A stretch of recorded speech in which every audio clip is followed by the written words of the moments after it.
Charis Shalom, everyone, and welcome to the Christ Laboratory, a place of mind and life's transformation in order to live a better life according to Christ our Lord. Shalom, grâce et paix à vous au nom de notre Seigneur Jésus-Christ. Bienvenue au laboratoire de Christ, au frère Raphaël, qui vous entretient sur le thème la confession des péchés et la repentance. S'il y a différence, quelle est-elle? Nous sommes arrêtés à 1 Jean, chapitre 1. Nous sommes en train de lire du verset 8 au verset 9. Je relis. Si nous prétendons n'être coupables d'aucun péché, nous vivons dans l'illusion et la vérité n'habite pas en nous. Verset 9. Si nous reconnaissons nos péchés, il est fidèle et juste et par conséquent, il nous pardonnera nos péchés et nous purifiera de tout le mal que nous avons commis. Verset 10. Si nous prétendons ne pas être pécheurs, nous faisons de Dieu un menteur et sa parole n'est pas en nous. Déjà, ce qu'il faudrait qu'on note, c'est que si l'apôtre Jean dit que si nous prétendons ne pas être pécheurs et qu'il s'adresse à ceux qui ont dit oui à Jésus-Christ, il y a un problème. Il y a un problème parce que nous savons que celui qui a dit oui à Jésus-Christ, parce que, rappelez-vous, dans 2 Corinthiens, le chapitre 5, le verset 21, la Bible dit que lui qui n'a point connu le péché, il est devenu péché, afin que nous devenions la justice de Dieu. Vous voyez, nous avons été déclarés justes par le sacrifice de Jésus-Christ à la croix pour nous.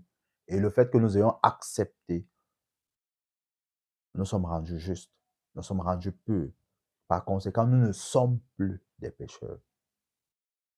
Nous ne sommes plus des pécheurs. Nous sommes l'Église de Jésus-Christ qui est sans faute, sans tache, sans ride, irrépréhensible, irréprochable. Donc, si l'apôtre Jean s'adresse à l'Église de Jésus-Christ, il y a un problème. Mais maintenant, contextualisons, donnons le contexte. L'apôtre Jean écrit cette lettre à l'Église à cause des antichrists qui se sont infiltrés à l'Église. Et parmi ces personnes qui se sont infiltrées, il y avait une secte particulière qu'on appelait les gnostiques, dont la doctrine était le gnosticisme. Et les gnostiques parlaient également de Christ. Mais de quel Christ ils parlaient? Ils parlaient de Christ en l'homme. Et quand ils parlent de Christ en l'homme, ils parlent de... ils ont un nom, la fibre, voilà, la fibre divine que tout homme a en lui. Que maintenant, pour que la fibre divine là prenne le total contrôle, ils expliquent des choses que... En fait, ils parlent des choses qu'on ne peut même pas expliquer. Du cosmos, des différentes dimensions, le feu, l'eau, la terre, des choses, à mon sens, insensées. Alors, les gnostiques pensaient que, oui, on est sauvé dans notre esprit, justement, d'où cette fibre divine-là. On est sauvé dans notre esprit. Maintenant, parce que nous sommes sauvés dans notre esprit, nous pouvons faire tout ce que nous voulons avec notre corps. Ça veut dire que je peux me prostituer, je peux être un voleur, je peux être, je sais pas quoi, un braqueur, un bandit de grand chemin. Je peux vivre n'importe comment. Je suis sauvé parce que mon esprit est sauvé. Et c'est pourquoi Jean, quand il parle ici, il s'adresse à ces personnes-là. Ces personnes-là qui disaient qu'elles sont sauvées. Mais elles vivaient, mais leur manière de vivre montrait était contraire au salut qu'ils proclamaient avoir. Alors c'est à eux qui s'adressent en disant, si nous prétendons n'être coupables d'aucun péché, ça veut dire que si je dis que je suis sauvé, ça veut dire que je n'ai plus de péché. Si nous prétendons n'être coupables d'aucun péché, nous vivons dans l'illusion et la vérité n'habite pas en nous, justement de par leur comportement, leur attitude, leur vie déréglée. Et quand vous continuez même dans le chapitre 2, l'apôtre Jean parle du fait que, je ne veux pas, nous sommes là, donc nous pouvons même regarder ça ensemble. Nous pouvons regarder ça ensemble. Où il parle du fait des antichrists. Voilà, je vais prendre le verset 18, 1 Jean 2. Mes enfants, la dernière heure a commencé. Vous avez appris qu'un antichrist doit venir. Or, dès à présent, beaucoup d'antichrists sont là. Voilà pourquoi nous savons que nous sommes entrés dans la dernière heure. Ces adversaires du Christ sont sortis de chez nous, mais en réalité, ils n'étaient pas des nôtres. Car s'ils avaient été des nôtres, ils seraient restés avec nous. Mais ils nous ont quittés pour qu'il soit parfaitement clair que tous ne sont pas des nôtres. Ouais. Donc, ces antichrists-là, ces gnostiques-là, justement, avaient cette doctrine de que mon esprit est sauvé, mais je fais tout ce que je veux avec mon corps. Parce que le plus important, c'est mon esprit. C'est eux. C'est à eux que l'apôtre Jean s'adresse. Il dit, si nous prétendons n'être coupables d'aucun péché, nous vivons dans l'illusion et la vérité n'habite pas en nous. Si nous reconnaissons nos péchés. Donc, vous dites que vous êtes sauvés, alors que tout ce que vous faites est contraire au salut que vous proclamez. Alors moi, je vous conseille de reconnaître que vous êtes des pécheurs. Puisqu'effectivement, ils étaient des pécheurs. Donc, reconnaissez déjà que vous êtes des pécheurs et Dieu est fidèle pour vous pardonner. Maintenant, regardons ce qu'il dit au chapitre 2, le verset 1. Mes chers enfants. Voilà, maintenant, là, il s'adresse à l'Église, à ses enfants. Mes chers enfants, je vous écris ceci afin que vous ne péchiez pas. Je vous écris ceci afin que vous ne péchiez pas. Si toutefois il arrivait à quelqu'un de commettre un péché, nous avons un défenseur auprès du Père, Jésus-Christ le juste. Oui, Jésus le juste. Nous avons un avocat, nous avons quelqu'un qui nous défend, qui parle pour nous. Regardons un autre passage. Verset 12 de Jean 1 Jean chapitre 2. Je vous écris ceci, enfants. Vos péchés vous sont pardonnés à cause de ce que Jésus-Christ a fait. Vos péchés vous sont pardonnés à cause de ce que Jésus-Christ a fait. Vous voyez? Donc, nous pouvons voir que 1 Jean 1, verset 9, 8 à 10, s'adressait à des personnes particulières, les gnostiques qui étaient dans l'Église, mais qui n'étaient pas de l'Église. Quand je parle de l'Église, je parle de l'Église de Jésus-Christ. Donc voilà quelques passages qui, à mon sens, ont été mal interprétés concernant la confession des péchés. Et comme je vais le réitérer, nous ne confessons pas les péchés pour être en Christ, mais nous confessons la Seigneurie de Jésus-Christ. Nous reconnaissons la Seigneurie de Jésus-Christ. Il est Seigneur, il est vivant, il est Dieu, il est mort, il est ressuscité. Nous croyons en cela, nous acceptons cela et nous sommes sauvés. Alléluia. Maintenant, nous allons voir la repentance. Je voudrais que nous ouvrions nos Bibles dans le livre de Marc. Marc chapitre 1. Marc chapitre 1. Je vais lire à partir du verset, je vais lire le verset 4. Jean parut, et je précise encore que c'est la version Le Semeur que je lis. Jean parut, il baptisait dans le désert. En effet, il appelait les gens à se faire baptiser pour indiquer qu'ils changeaient de vie afin de recevoir le pardon de leurs péchés. Vous voyez, il appelait les gens à se faire baptiser pour indiquer qu'ils changeaient de vie afin de recevoir le pardon de leurs péchés. Jean-Baptiste lui-même avait déclaré que lui, il baptise d'eau pour préparer le chemin du véritable qui devait venir et que lui-même n'est pas digne de délier la courroie de ses sandales. Alors, si Jean-Baptiste baptise pour indiquer qu'il changeait de vie, et quand on parle de changer de vie, on parle justement de la repentance. La repentance qui parle justement de changer de direction. J'étais dans la mauvaise direction, je quitte la mauvaise direction, je change de chemin. Maintenant, il y a une précision qui est faite. Il dit changer de vie afin de recevoir le pardon de leurs péchés. Donc, ça veut dire que le fait de changer, ça veut dire arrêter d'être voleur, arrêter d'être, je ne sais pas quoi, bandit, tout ce qui est mauvais, pour se tourner vers ce qui est bien, ne garantit pas le salut, mais c'est déjà un pas. vers le salut. Je voudrais qu'on se comprenne dans ce contexte-ci de Jean-Baptiste. Parce que nous allons voir un autre contexte après la mort du Seigneur Jésus. Alors, il baptisait dans le désert. En effet, il appelait les gens à se faire baptiser pour indiquer qu'ils changeaient de vie. Donc, le baptême était une preuve, une confirmation du fait que j'arrête de faire tout ce que je faisais de mal. Et rappelons-nous que Jean-Baptiste, justement, avant de plonger les gens dans l'eau, il leur disait, puisque les gens lui demandaient qu'est-ce qu'il faut qu'on fasse. Il dit, OK, si tu as 2 habits, donne un à l'autre. Si quelqu'un te demande de faire 1 kilomètre avec lui, fais 2 kilomètres avec lui. Si quelqu'un veut t'arracher sa tunique, donne lui-même ta chemise.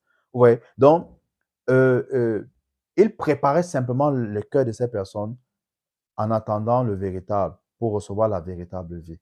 Mais ce n'était pas la garantie de recevoir la véritable vie. Nous sommes en train de parler de la repentance. Regardons le verset 14. Lorsque Jean eut été arrêté, Jésus se rendit en Galilée. Il y prêcha la bonne nouvelle qui vient de Dieu, Il disait, le temps est accompli, le règne de Dieu est proche. Ouais, il parle de lui. Changez et croyez à la bonne nouvelle. Ouais, Jésus dit, on peut remplacer changer par repentez-vous. Ouais, il dit, repentez-vous et croyez à la bonne nouvelle. On voit 2 choses.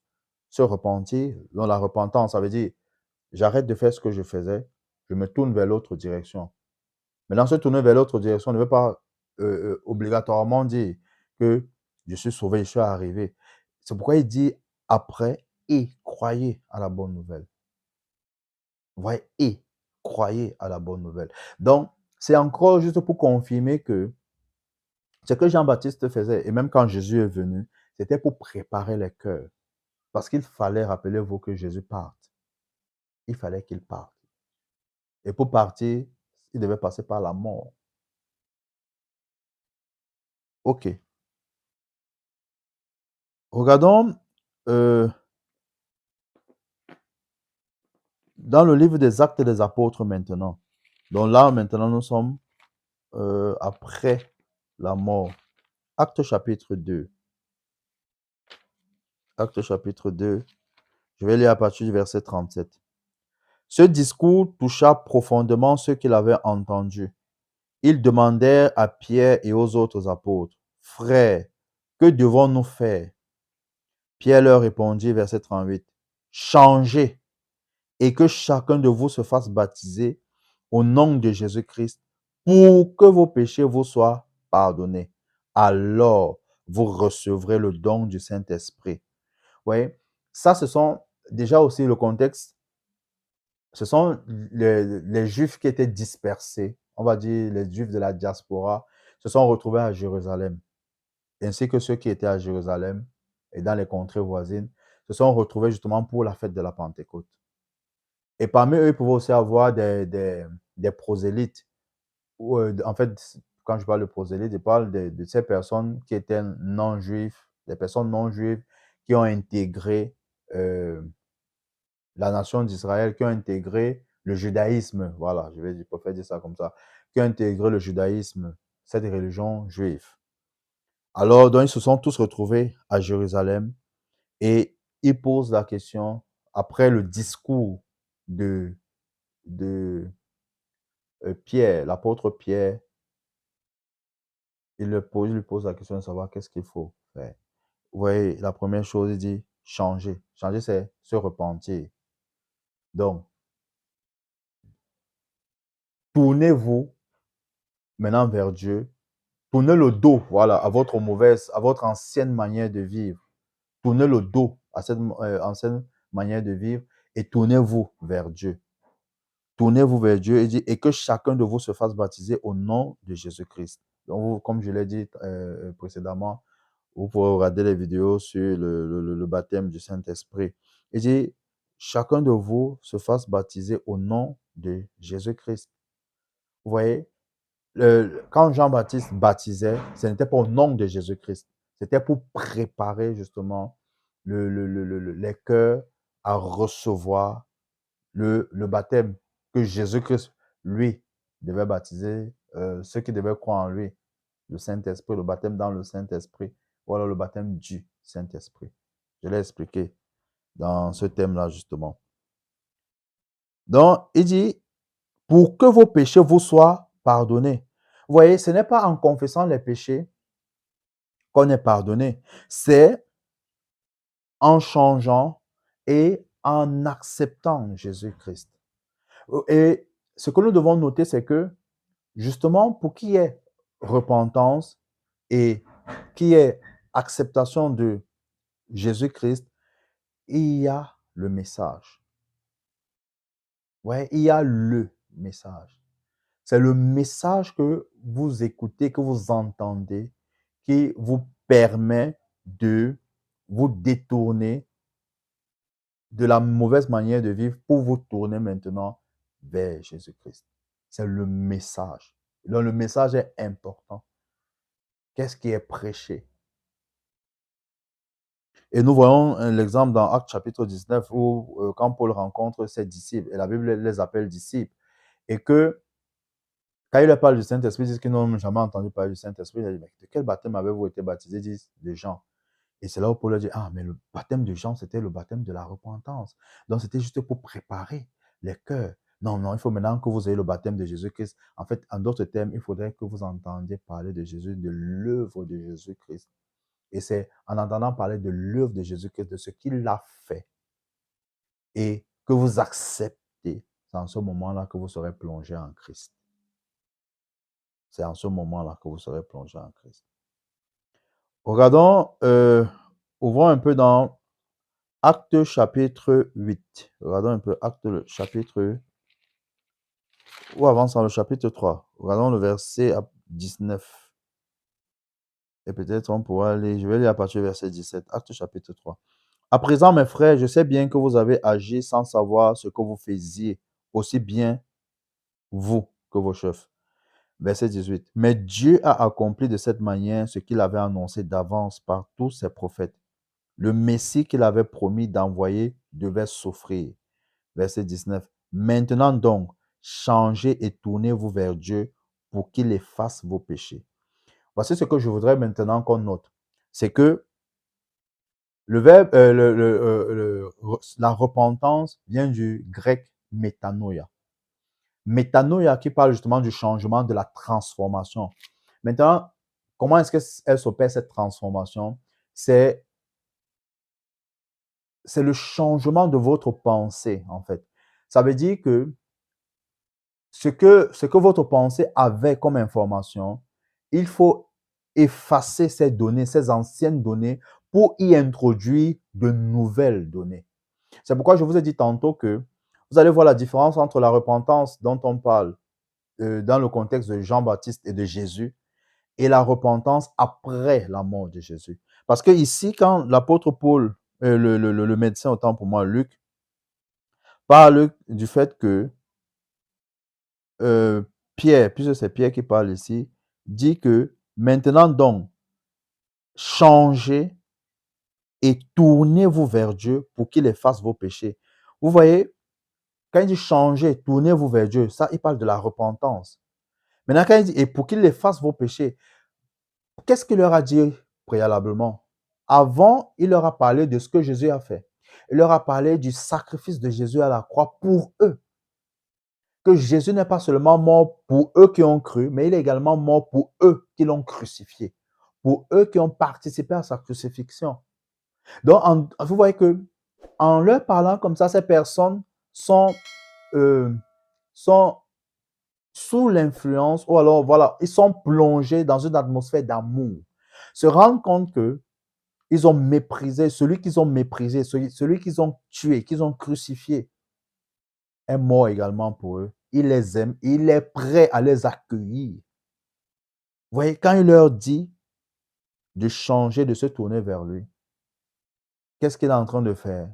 Il est en train de changer leur vaine façon de penser d'autrefois pour introduire de nouvelles données, pour changer leur mentalité. Il dit, maintenant donc changez, tournez-vous vers Dieu pour qu'il efface vos péchés. Alors le Seigneur vous accordera des temps de repos et il vous enverra celui qu'il vous a destiné comme Messie, Jésus. Jésus. Restez connectés pour la fin de cette